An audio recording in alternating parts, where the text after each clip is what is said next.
রক্ষাবন্ধন একটি এমন উৎসব যেখানে বোন রাখি বাঁধে ভাইয়ের মঙ্গল কামনায়, আর ভাই দেয় সুরক্ষার প্রতিশ্রুতি। কিন্তু ভাবুন তো, কেবল একটি রাখির সুতো কি সত্যি কারো জীবন রক্ষা করতে পারে?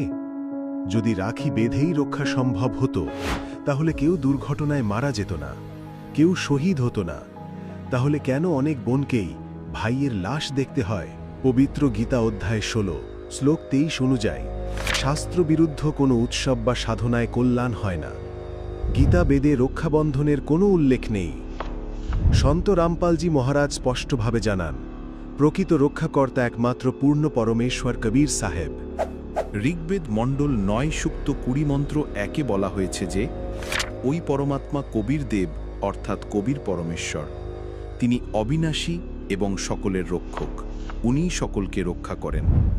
ঋগ্বেদ মণ্ডল 9 সূক্ত 54 মন্ত্র 3-এ বলা হয়েছে ওই অমর পরমাত্মা সূর্যের সমান সবাইকে পবিত্র করেন এবং সমস্ত ব্রহ্মাণ্ডের সঞ্চাল করেন। গীতা অধ্যায় 4 শ্লোক 34-এ বলা হয়েছে যে ওই জ্ঞানী তত্ত্বদর্শী সন্তের কাছে যাও, যিনি তোমাকে তত্ত্বজ্ঞানের উপদেশ দেবেন। তাই তত্ত্বদর্শী গুরু থেকে নাম দীক্ষা নিয়ে ওই পরমেশ্বরের ভক্তি করলেই সত্যিকারের সুরক্ষা হয়। আসুন এই রক্ষা বন্ধনে ভাই বোন একে অপরকে ভক্তির এই সঠিক পথে চলার সংকল্প দিক, তবেই মিলবে প্রকৃত রক্ষা।